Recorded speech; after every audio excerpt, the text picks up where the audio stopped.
One of the other 11 Cougars in Texas this weekend was defensive back Eddie Heckard. Heckard was able to participate in the bench press, but that was it. He injured his foot while he was training to get ready for the pro day. But he wants NFL teams to know he will be ready in time to go for camp. I was in training in Denver, Colorado, Orlando Performance. Training was going great, and then I had a little mishap breaking my foot.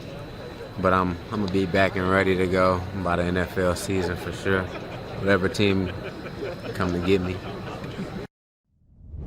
All right, the countdown to the NFL draft here on KSL Sports Live continues once again with Stevenson Sylvester in the house to help us break down some of our locals that we hope to see at the NFL level come this next season. And today we're going to start off by looking at a defensive back, of course, BYU's Eddie Heckard.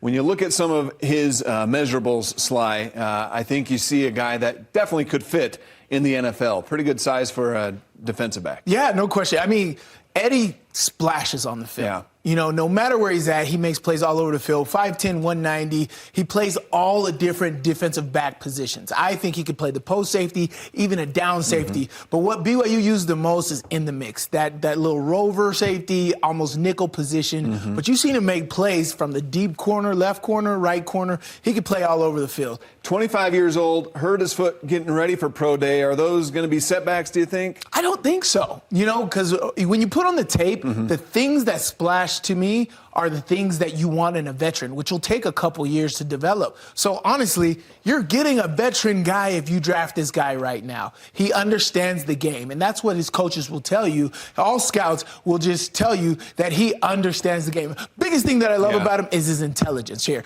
Here's his pick six against Oklahoma State. Crazy, right? Quarterback sets up. He's already got his feet ready to go that direction. But here, how do you know it's not a fade route? He understands what the quarterback's angle is, from it being a drop back fade throw or a short in the flat throw. He had no over-the-top help, so him gambling on that is 100% him. And again, his intelligence, right? He's going to 4 under 3 deep defense. He has the flat up here, but he sees number one smoke go all the way out there. He's like, I'm not going to waste myself. He helps the other hook defender and packs in that second guy and makes a one-handed grab right there. Eddie Heckard makes plays all over the field, but the biggest thing is he understands the game. He understands what's going on, and that right there will translate to big-time plays. All right, football intelligence, as you mentioned, critical at the NFL level. When we look at what he did at BYU, though, I think these numbers, what do these numbers tell you? In one season at BYU, I mean, he had 7 picks in 5 years at Weber. Here he is at BYU making plays all over the field. Yeah, I mean, people question and say, like, oh, can he translate from the FCS to D1 level? This tells you right here. 5 interceptions, a sack, 3 forced fumbles. But again, he was making plays all over the place. You played him all over the field, so you couldn't exactly put him in one position. There, he created body position, understanding he had help over the top so he could undercut it.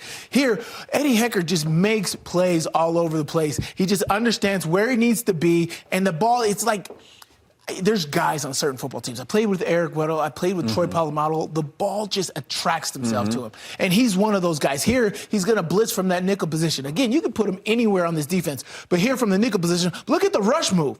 This is look, taking the inside track. The running back is outside. He's giving me the inside. And then this is like the play of the game. This helps seal the game from him. Forced fumble makes it happen.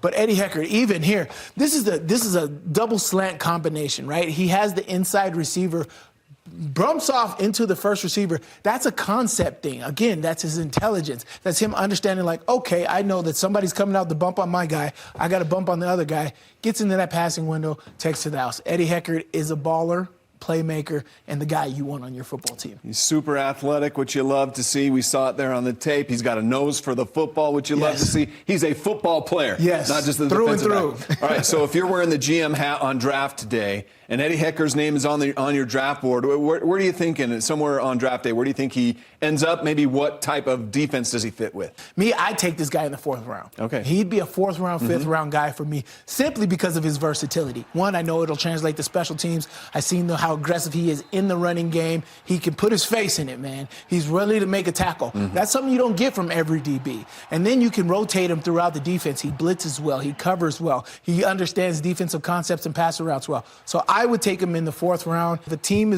would really analyze the film and understand what type of guy this is. One, from his character. His coaches will tell you he is the leader on the team. He will do everything on special teams. He'll do everything on defense. Whatever you ask of him, you'll get it done. And he's like a veteran you'll get at a rookie position. So I think he'll drop down to the 5th or 6th round because I think there's bias within his GMs. Sure. But he's a playmaker. As soon as you put it on the tape, you'll realize that. All right, Sly. Good stuff. Can't wait to see where he ends up on draft day. We'll have more coming up a bit later on. We're going to talk about a Utah offensive lineman.